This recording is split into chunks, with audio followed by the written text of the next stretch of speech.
అందరికీ శుభోదయం. ఈరోజు దేవుని వాగ్దానం ఏమనగా కీర్తనలు 45వ అధ్యాయము 2వ వచనము. నరుల కంటే నీవు అతి సుందరుడువై ఉన్నావు, నీ పెదవుల మీద దయారసము పోయబడి ఉన్నది, కావున దేవుడు నిత్యము నిన్ను ఆశీర్వదించును. సహోదరులారా, మనుషులందరికంటే నీవు ఉత్తముడవు, నీ పెదవుల మీద దయ పోయబడింది. అందుచేత దేవుడు నీకు ప్రసాదించిన ఆశీస్సులు శాశ్వతమైనవి. యేసు ప్రభువు భూమిపై నివసించినప్పుడు ఆయన అందం శరీర సంబంధమైనది కాదు, అది ఆధ్యాత్మికము.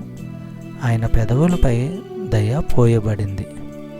ఆయనకు నీతి న్యాయాలంటే ఎంతో ఇష్టం, దుర్మార్గత అంటే ఎంతో అసహ్యం.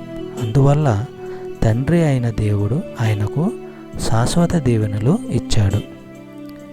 యెషయా గ్రంథము 53వ అధ్యాయము 2-3 వచనములు మనము పరిశీలించినట్లయితే, ఆయన యెహోవా ఎదుట లేత మొగ్గలాగా ఎండిన భూమిలో అంకురములాగా పెరిగాడు.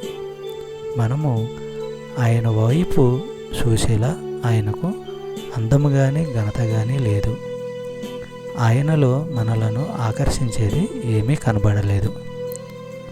ఆయన మనుషుల తృణీకారానికి నిరాకరణకు గురి అయ్యాడు. ఆయన దుఃఖాలు అనుభవించిన మనిషి, బాధలంటే పరిచయం ఉన్నవాడు. ఆయనకు మన ముఖాలు కనపడకుండా చేసినట్లున్నాము. ఆయన తృణీకారానికి గురి అయ్యాడు. ఆయనంటే మనకు లెక్కలేదు. చెప్పబడిన వాగ్దానము దేవుడు దీవించి ఆశీర్వదించును గాక. ఆమేన్.